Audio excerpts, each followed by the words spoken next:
welcome to another edition of Warmaster's Workshop. Today we're going to be talking about girth belts. This is on request by my Facebook fan page. I'm also going to be talking a little bit about sashes, although I don't really have one. I'll tell you a little bit about how those are made and the do's and don'ts with sashes.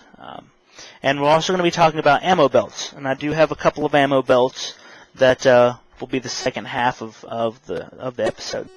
So first thing we're going to do is I'm just going to explain what each of these are. Okay, this is a leather bolo girth belt, similar to what you would have seen on Attack of the Clones. Jango Fett wore one of these. This is an exact canon replica girth belt. It has the 21 strands of 4mm leather bolo cord.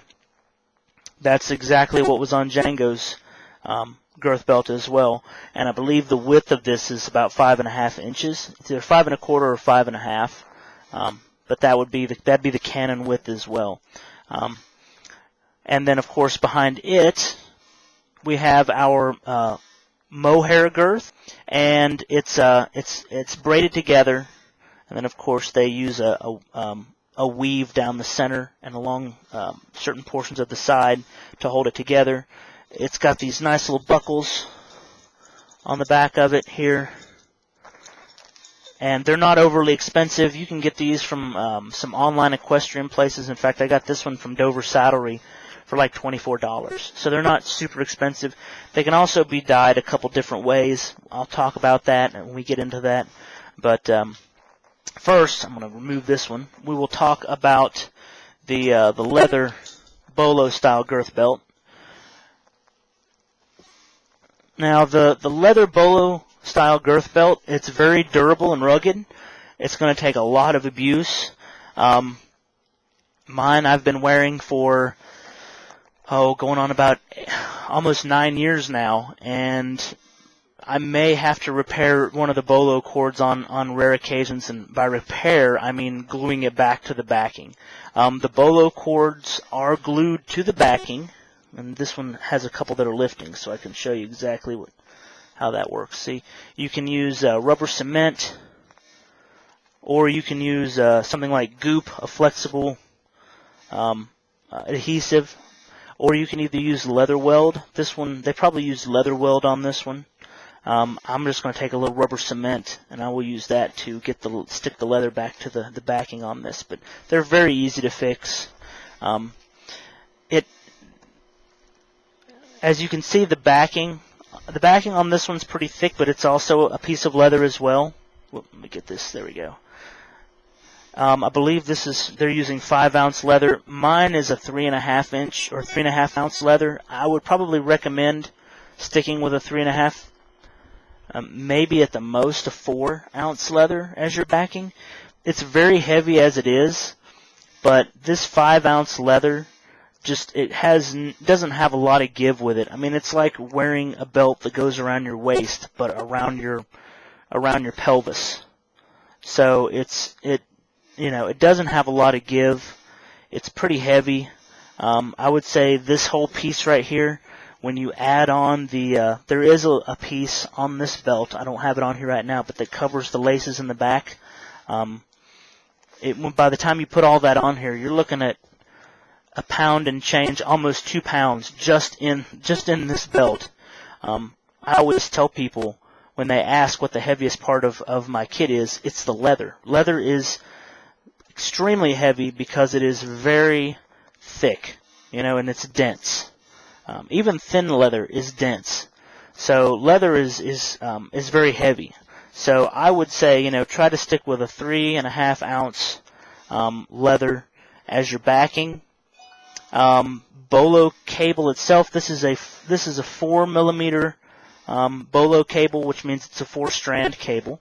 That's also the canon style of cable used on Jango's belt in Attack of the Clones. The bolo cord is it's woven very tightly, so it's not going to come apart or fray or anything like that. Depending on how large your girth area is, you're going to probably, I would say, if you wear like a 38-inch pant, you're going to probably get a spool of maybe 10 meters of this stuff. If you want to get, if you want to make at minimum a 19-strand leather bolo girth belt, but you're going to get these out. You're going to, of course, you're going to measure them appropriately, and then you're going to glue them on to the backing. And what I did was, when I made mine, I took clips and a couple pieces of wood, and I think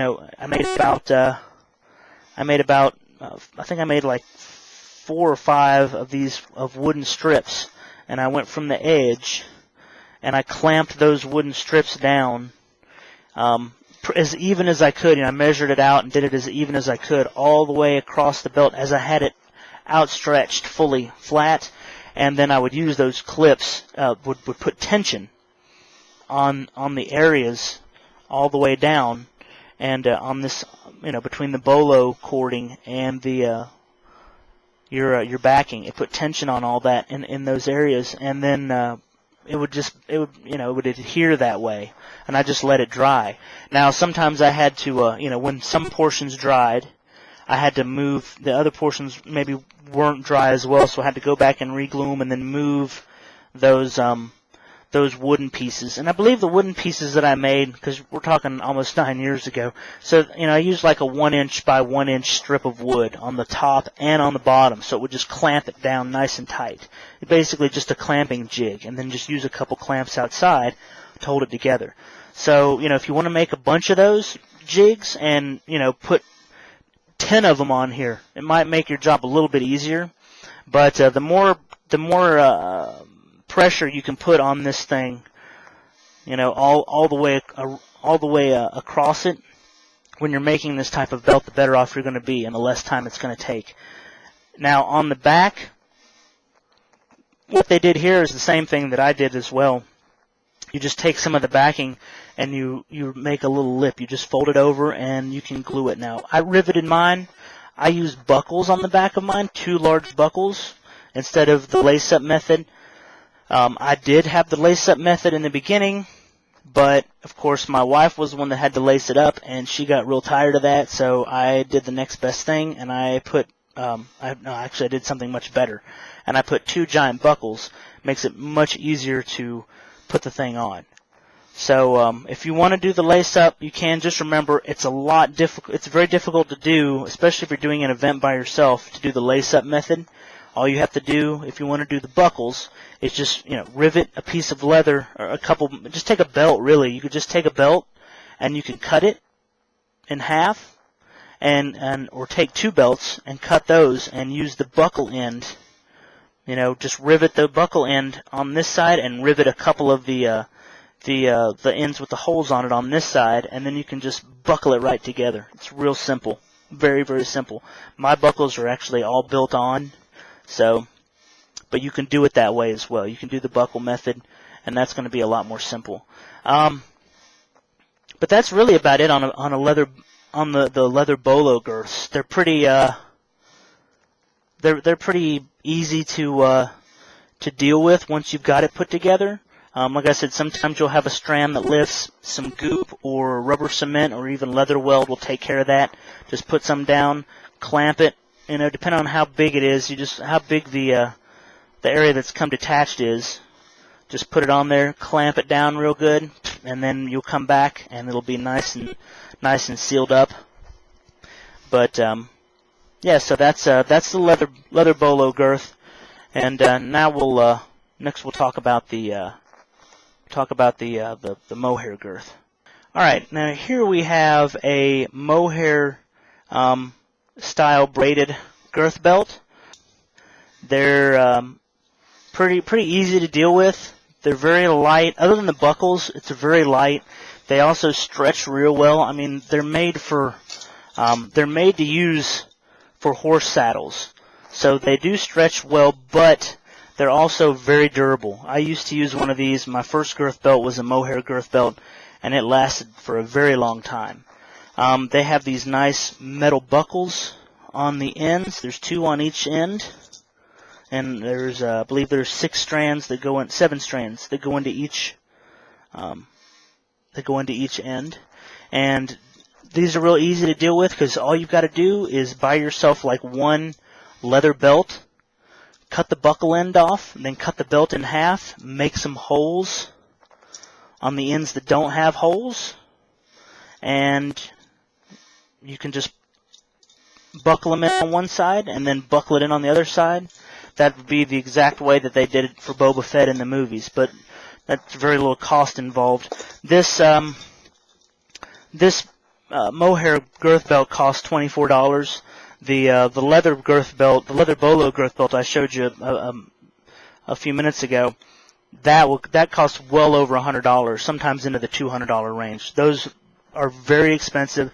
This is the much cheaper type of girth belt to go with. There's a couple ways you can dye this. These do take dye. The problem with it, though, is that the dye will bleed on these things. I have dyed a couple of these. I've never encountered one that didn't have some bleed out on it. Now, you can try using the synthetic dyes, the polyester dye. Sometimes that will hold on these, but if you don't want to chance it, you can do another method that basically uses a latex stain, like a latex wood stain. Now, I will warn you ahead of time, a quart of this stuff is pretty expensive. If you get, the smallest you can get it in is quarts. They'll mix it. Go to your favorite paint store, maybe even a hardware store that sells paints that will color paint for you.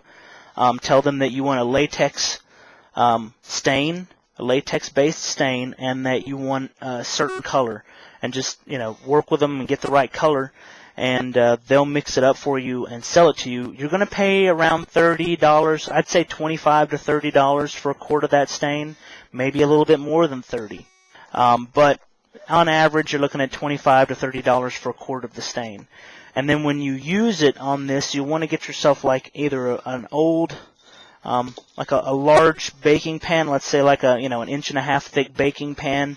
You can use it's like a liner, like you would put in one of the metal painting pans that you use a roller in. They make those plastic liners. You can just use the plastic liner and fill that with your colored stain, and then stain this with it.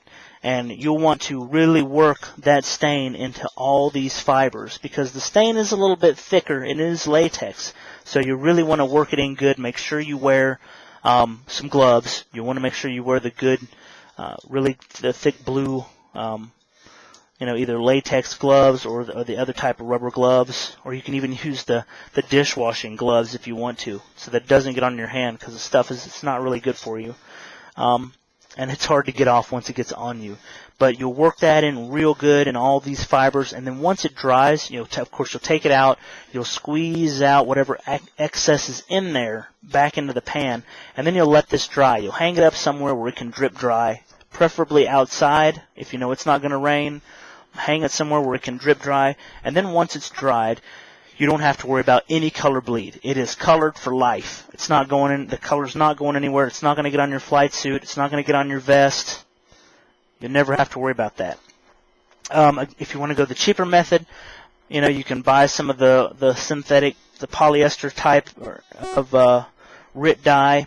And the polyester dye sometimes has a little more permanency on these type of girth belts. You can try using that RIT dye, and just make sure it's for the synthetic fabrics. You can dye it with that type, and you may luck out and it may hold. It's kind of a 50-50 shot. Now, if you use regular RIT dye, the dye will stay on here, but it's going to rub off onto your flight suit. Okay, so just remember that. Either go with the latex stain method, or go with the synthetic RIT dye, and if you really want permanency with your colors. So. The other great thing about these Mohair girths is, like I said, the price. It's much cheaper. It also doesn't take up a lot of room in your armor bin. I mean, really, you can take one of these and it will literally fold in half.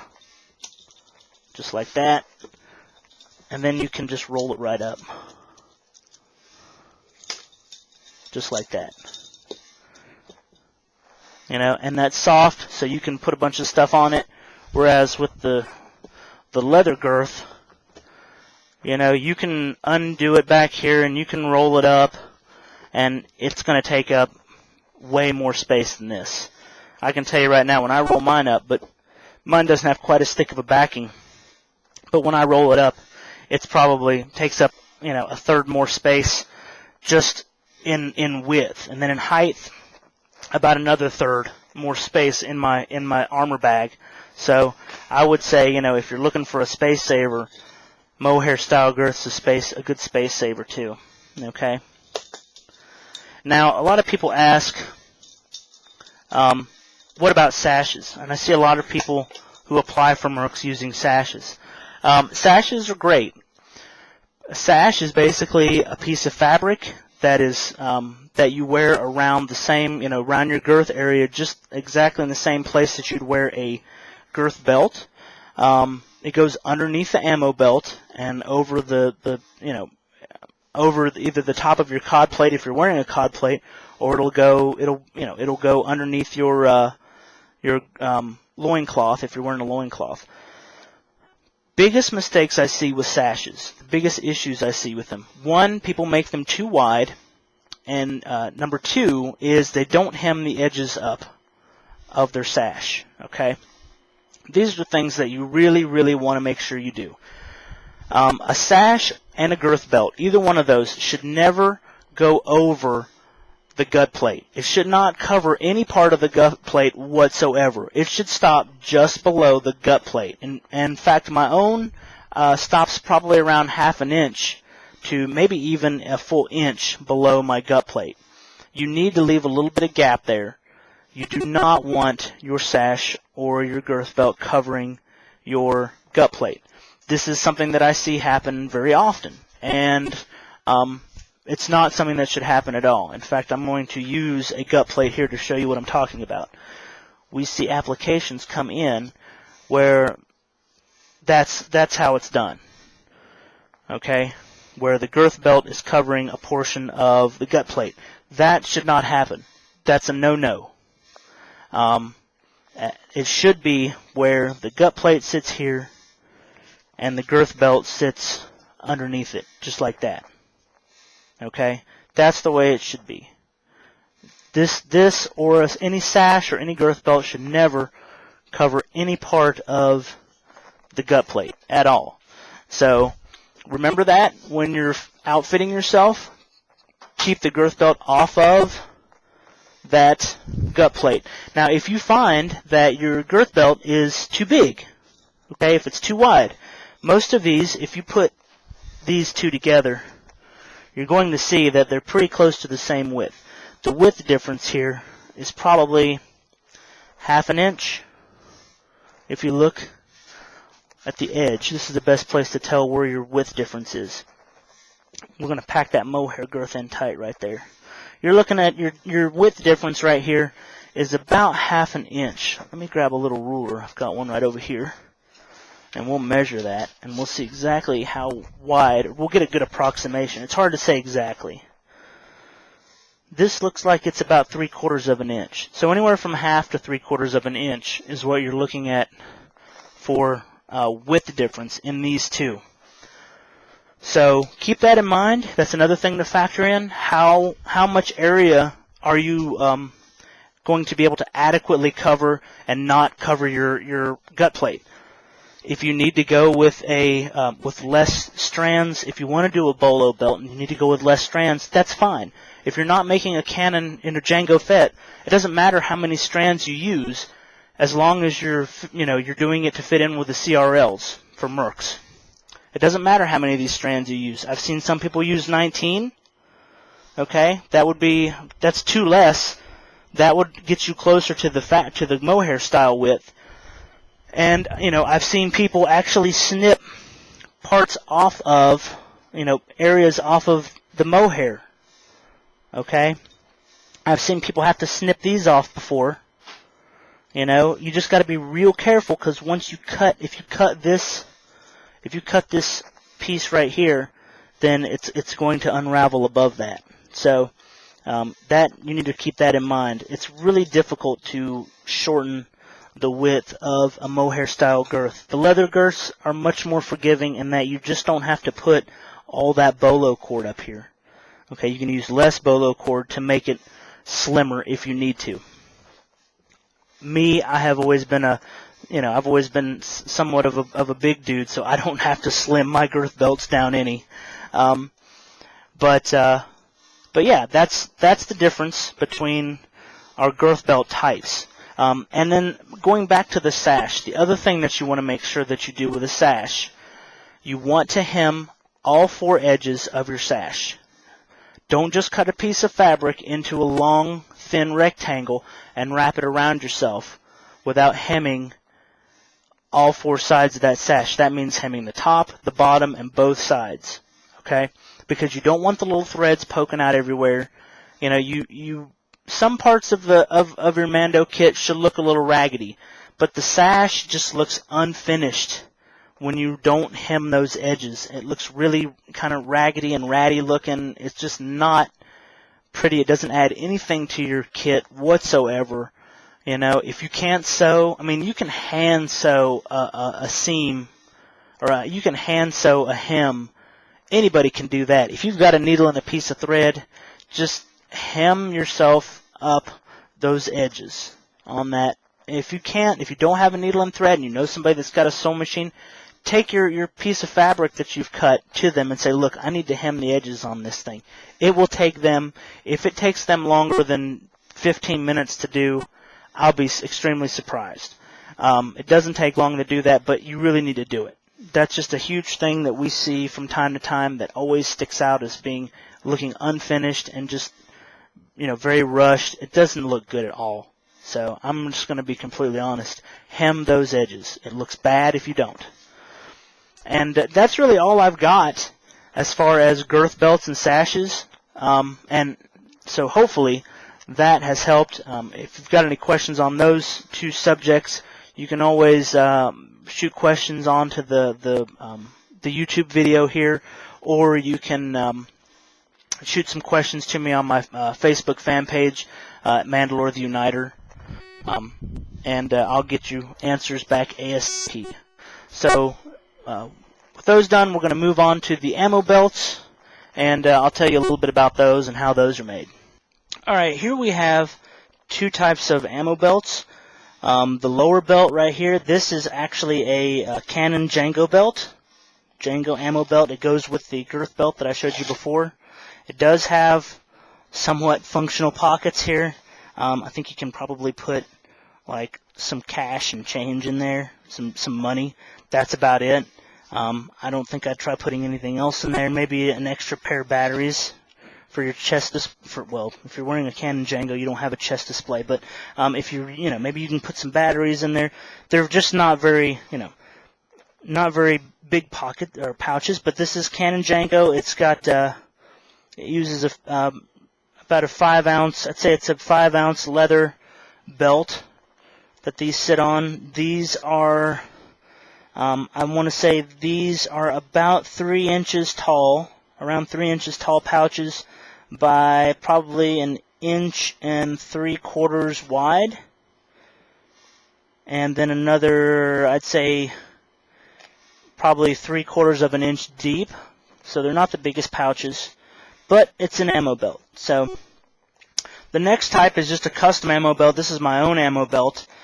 This is one that I've been wearing for many years, probably since my Mark II kit way back. I love it. It works very well for what I need. There's 2 types of pouches on here. Now these pouches right here are actually vintage World War II German pouches. I found these. I have never ever seen any pouches like this ever again. I found these on eBay many years ago. I've had to replace a few things on them over the years. The rivets on there on these pouches right here have obviously been replaced. They're kind of shiny, where these rivets here are still very rusty and still have a little bit of the original black on them, and they're 2 different sizes. But I've had to replace them. I like wearing things that have some character to them and some story. And, of course, being these are World War II German pouches, I'm sure they have some pretty interesting stories. They were never taken out of the crate, so they were never used. So, yeah.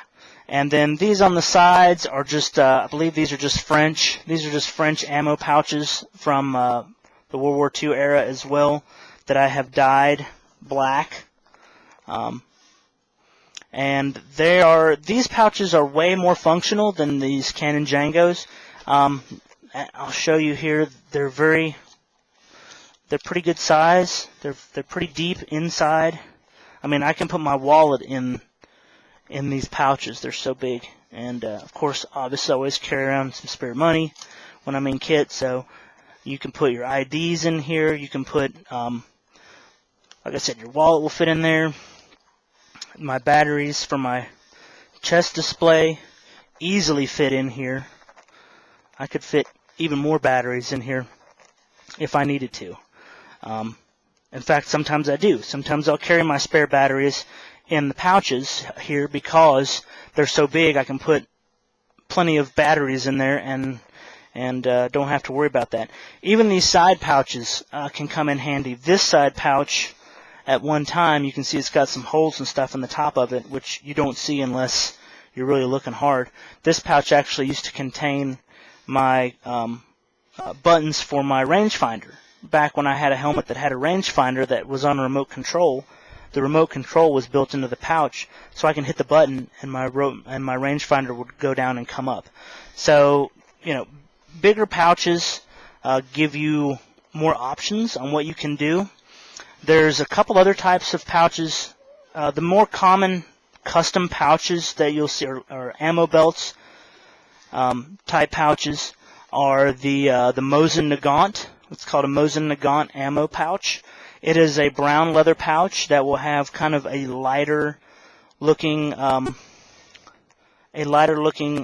strap, and they'll be kind of in like a little Y configuration that will come down to a singular strap that you put on these little keepers here at the bottom. The other type, the one that's even more common, but that has been getting harder to find over the years, are the leather Mauser pouches. Both the Mauser pouches and the Mosin Nagant pouches come in two. You get a pair that are joined together. So when you get one, when you buy one pouch, you're technically getting two. You can't get them. You cannot buy them separate. You have to buy them both as one piece. Now you can also make your own pouches, and I think I may have an example of a pouch that I made. Let me look here and just see. If I don't, then I don't. Then I'll cover that in another video and show you guys how to make your own pouches. I don't think I have it. You can make your own pouches out of leather. Pouches are not hard to make, guys and girls. They're not hard to make at all. It seems like, oh my gosh, I've got to sew leather, I've got to cut leather, this is hard. They're not hard. The hardest thing to do when making a leather pouch is finding the pattern of the pouch that you want to make. Sometimes you have to find an existing pattern and modify it a bit to fulfill that, what you're looking for there in a pouch. But leather pouches, not hard to make at all. And you can make them with, 3 tools. 3 to 4 leather tools the most, and sit there and make pouches all day long. They're not difficult. You can usually put a pouch together, and depending on how hard and how intricate it is, if it's a fairly easy pouch, you can make one in about an hour. I can make one in about an hour if it's just an easy pouch. But anyway, these are pretty common.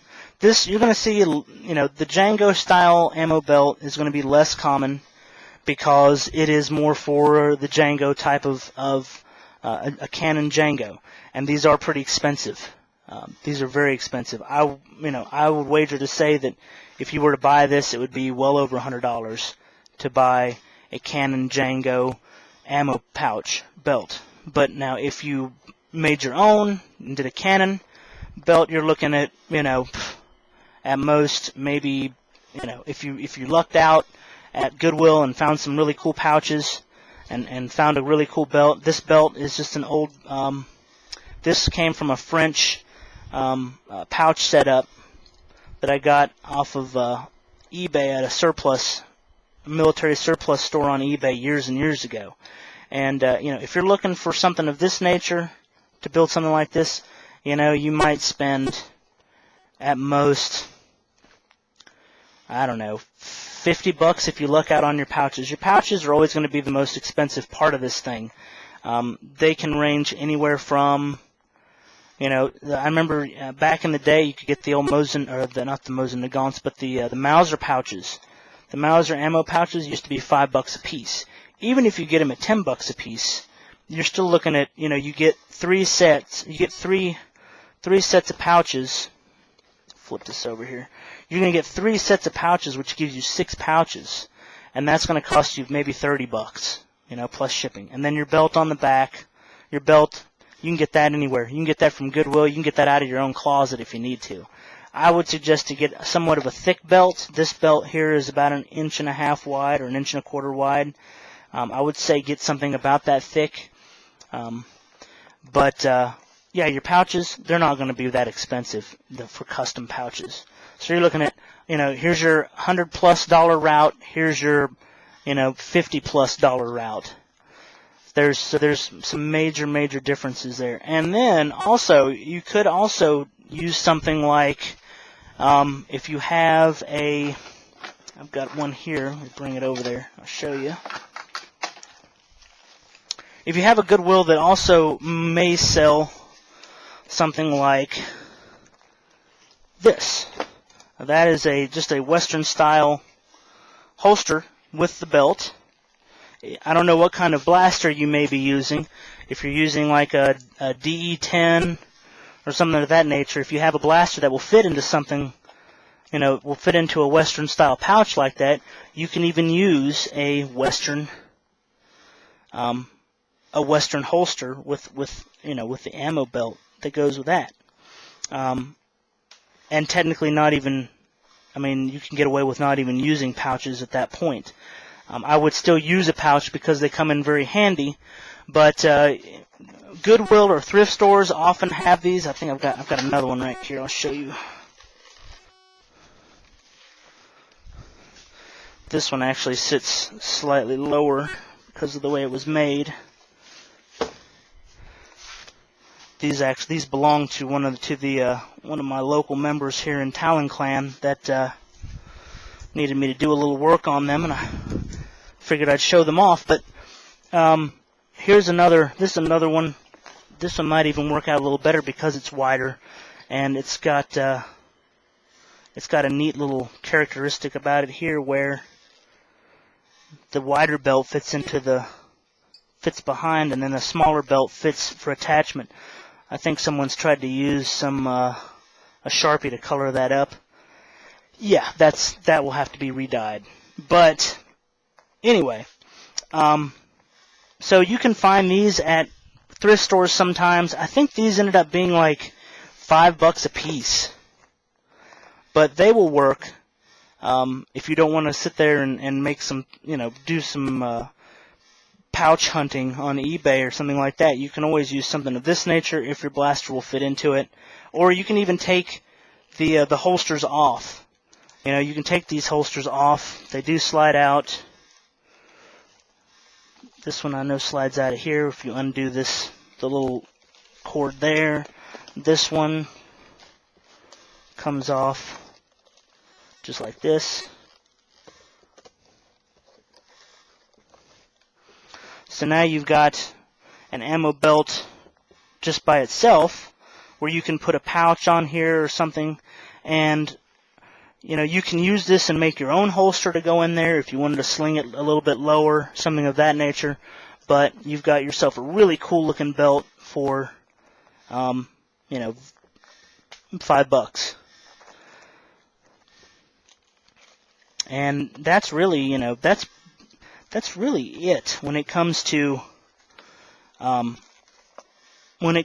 ammo belts and the pouches. You really want to try to stick with something that is functional, that you can store things in. As neat as the Canon Django is, it's really not super functional. You know, if you're doing a Canon Django FET, obviously you'll need one of these. But if you're not, I would tend to stay away from that and stick more with using pouches that are usable for something and not just there to look pretty. But that's basically it. That's all I've got on girth belts and ammo pouches. Oh, before I forget, there is another thing on ammo pouches for your ammo belts. Don't use cell phone pouches, okay? Those are, we expressly say no to those in the CRLs. Do not use cell phone pouches. Stay away from from using a bunch of nylon tactical pouches. They don't look that great either. I know nylon has been used a bit in some of the newer Star Wars movies, and I think in small amounts, that's okay. But when you're using them in a large setting like your ammo belt, those are kind of at the forefront. People are going to see those, and they're going to be like, oh yeah, they're just not that great looking. If it's hard to find a leather, if it's really difficult for you to find leather pouches, go with a Vietnam era / Korean War era canvas pouches. Those you can dye, so you can color them to match your armor or match your scheme. And also, they look more. They've got that vintage look, and they've got that more used kind of rugged look. I have seen people use the canvas pouches, and they look great. So you can also doctor them up a bit. You can use some quick rivets, rivet some little pieces of metal and stuff like that on them to kind of give them a little bit of an armored look. So you can even you can have armored pouches if you wanted to. So the canvas pouches kind of give you a few more options there because they are fabric, and because they are older and vintage, they do look more rugged, and they look more in-universe to Star Wars. Patent leather pouches, like police-style belt pouches, like from the 70s and 80s or whatever, they don't, they look a little bit too flashy, I think. You could use them, and you could probably get by with using them, but my personal opinion is they look way too flashy to be a Mando thing. So yeah, they're a little bit too much, and it's hard to find those at a cheap price too. Good size ones. I've looked before, and it's very difficult. So I would just I'd stick to the things that you can find. Try to stay away from using a lot of nylon. Use canvas pouches. Use leather pouches. That's pretty simple. But that's it. That's pretty much it for this episode. If you have questions, please feel free to toss those down on either YouTube, or you can find me on my Facebook page at Mandalorian the Uniter. So I look forward to seeing what you guys do, and seeing some of your own girth belts and sashes and ammo belts that you make and use for your applications. And I'll see you in the next episode.